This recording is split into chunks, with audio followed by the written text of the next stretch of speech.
Hello everyone. Today we will start chapter 9 of history, challenging the caste system. In this chapter we will learn about factors leading to caste movements in the 19th century, caste movements in the British India, the British policy of divide and rule. In the previous chapter, you learned how the reformers of the 19th century focused on the issues of women's emancipation. Another social evil they battled against was the caste system, which is an inherent features of the Indian society. उस time देखिए society में क्या था, सिर्फ man और women, ठीक है, स्त्री और पुरुषों के बीच ही फ़र्क नहीं था। बहुत सारे इलाकों में लोग जो है वो कास्ट में डिवाइड थे। जो कुछ ब्राह्मण और क्षत्रिय जो लोग होते थे वो खुद को ऊंची जाति का मानते थे। जो ब्राह्मण होते थे और क्षत्रिय होते थे वो खुद को ऊंची जाति का मानते थे। इसके बाद जो है व्यापारी लोग आते थे जो बिजनेस करते थे, जिन्हें वैश्य कहा जाता था। ओके, फिर उसके बाद कुम्हार और जो कपड़े बुनते थे उनका काम आता था, जिन्हें शूद्र कहा जाता था। इस श्रेणी क्रम का ये जो श्रेणी थी, इसका जो सबसे नीचे वाला हिस्सा था वो ऐसी जातियाँ थी जो गांव और शहरों को साफ सुथरा रखने का काम करती थी और ऐसे काम धंधे करती थी जिनको ऊंची जातियों के जो लोग हैं वो नीचा काम मानते थे कि ऊंची जाति के लोग ऐसा काम नहीं करेंगे और उनको अछूत माना करते थे, अनटचेबल होते थे वो लोग। इन लोगों को मंदिरों में जाने के लिए मनाही थी, कुओं से पानी नहीं निकालने दिया जाता था, जो पौंड वगैरह होते थे उनके पास जाने की, उनके में नहाने की उनको छूट नहीं थी। लेकिन 19th सेंचुरी और 20th सेंचुरी के आसपास इन बहुत सारे रूल्स रेगुलेशन में आपको चेंज देखने को मिला। तो यही इस चैप्टर में बताया गया है। The caste system involve from the varna system of the Aryans. In the Rigvedic age the Aryan society was divided into 4 groups: Brahmin, Kshatriya, Vaishya and Shudra. This system was flexible, people could change their occupation. अपना जो occupation change करके वो अपनी cast जो है बदल सकते थे। And thus their varna, the membership was not hereditary. A number of new occupation emerge during the later Vedic age, making the one system complex and rigid. Gradually it evolved into caste system in which birth of a person not their occupation. धीरे धीरे क्या हुआ, लोग जो है birth के according change होने लगे, ना कि ऑक्यूपेशन के। पहले क्या था, फ्लेक्सिबल था, जैसे जो जिसका ऑक्यूपेशन होता था उसे उसी कास्ट का मान लिया जाता था। Caste are also found in India. India में किस तरह की कास्ट देखने को मिलती हैं आपको कास्ट में? Muslims, Christians, Jews and Buddhist. Caste have also been reported in Tibet, Japan, Korea, Burundi and South America. Fight against casteism. जैसे मैंने भी आपको बताया 19th सेंचुरी और 20th सेंचुरी के आसपास बहुत सारे रूल रेगुलेशन जो है वो चेंज होने लगे थे। इमरजेंस ऑफ कंसिस्टेंस, लोगों में चेतना आने लगी थी, वो आवाज़ उठाने लगे थे अपनी खिलाफ। The reformers of the 19th century identified the caste system as a form of inequality and a hindrance to the national unity. लोगों ने देखा कि जो कास्ट सिस्टम है वो नेशनल यूनिटी में बाधा डाल रहा है, रुकावट है कास्ट यूनिटी के लिए। They fought for the addiction of casteism. Raja Ram Mohan Roy translated an old Buddhist text which criticise the caste system.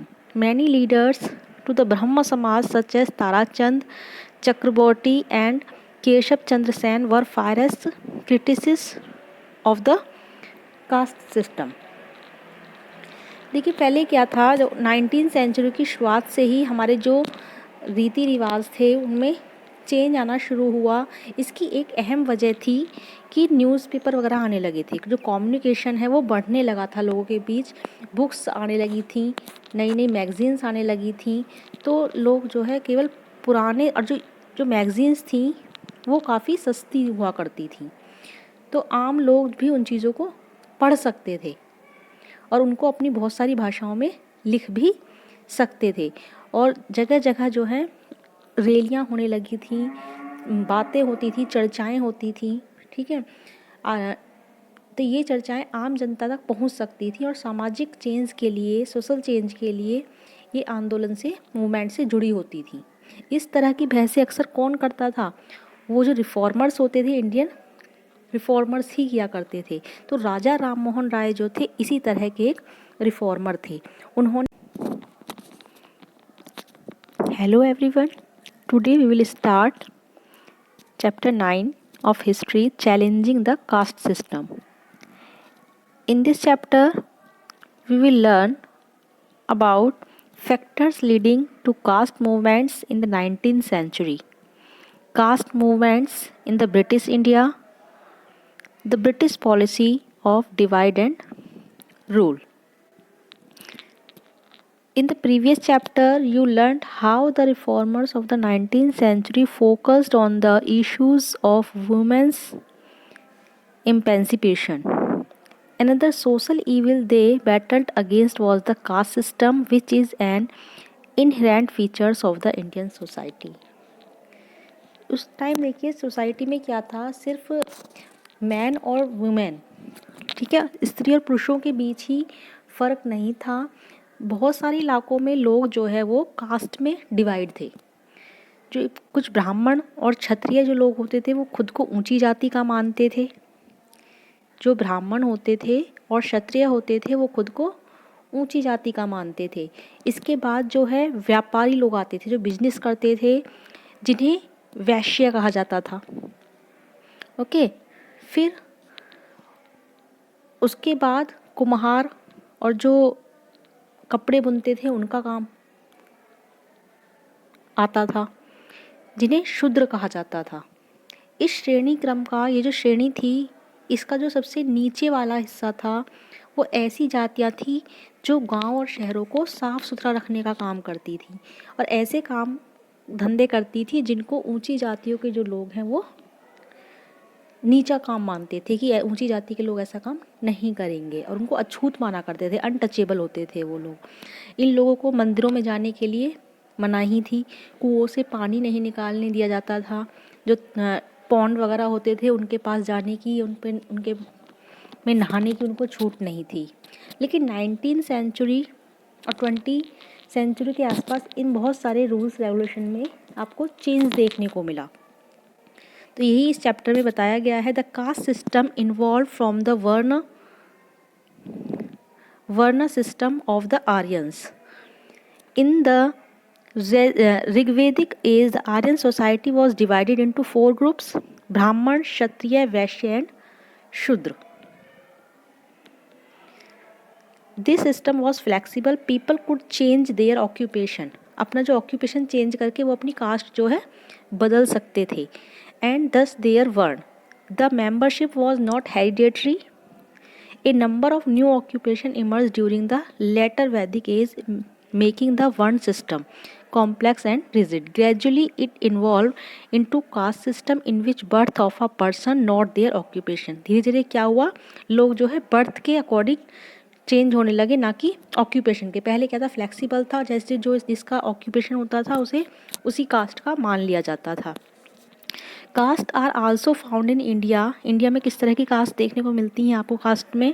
Muslims, Christians, Jews and Buddhist. Caste have also been reported in Tibet, Japan, Korea, Burundi and South America.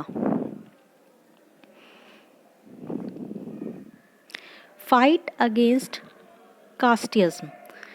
जैसे मैंने भी आपको बताया 19th century और 20th century के आसपास बहुत सारे रूल रेगुलेशन जो है वो चेंज होने लगे थे। इमरजेंस ऑफ कंसिस्टेंस, लोगों में चेतना आने लगी थी, वो आवाज़ उठाने लगे थे अपनी खिलाफ। The reformers of the 19th century identified the caste system as a form of inequality and a hindrance to the national unity. लोगों ने देखा कि जो कास्ट सिस्टम है वो नेशनल यूनिटी में बाधा डाल रहा है रुकावट है कास्ट यूनिटी के लिए। They fought for the addiction of casteism. Raja Ram Mohan Roy translated an old Buddhist text which criticise the caste system. Many leaders to the Brahma Samaj such as Tarachand Chakraborty and Keshav Chandra Sen were fierce critics of the caste system.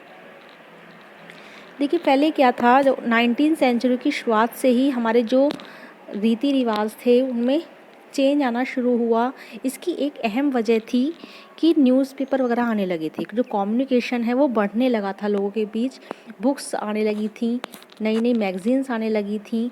तो लोग जो है केवल पुराने, और जो magazines थी वो काफ़ी सस्ती हुआ करती थी, तो आम लोग भी उन चीज़ों को पढ़ सकते थे और उनको अपनी बहुत सारी भाषाओं में लिख भी सकते थे।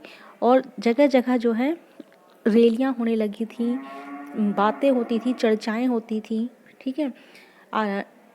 तो ये चर्चाएं आम जनता तक पहुंच सकती थी और सामाजिक चेंज के लिए, सोशल चेंज के लिए ये आंदोलन से, मूवमेंट से जुड़ी होती थी। इस तरह की बहसें अक्सर कौन करता था? वो जो रिफॉर्मर्स होते थे, इंडियन रिफॉर्मर्स ही किया करते थे। तो राजा राम मोहन राय जो थे इसी तरह के एक रिफॉर्मर थे। उन्होंने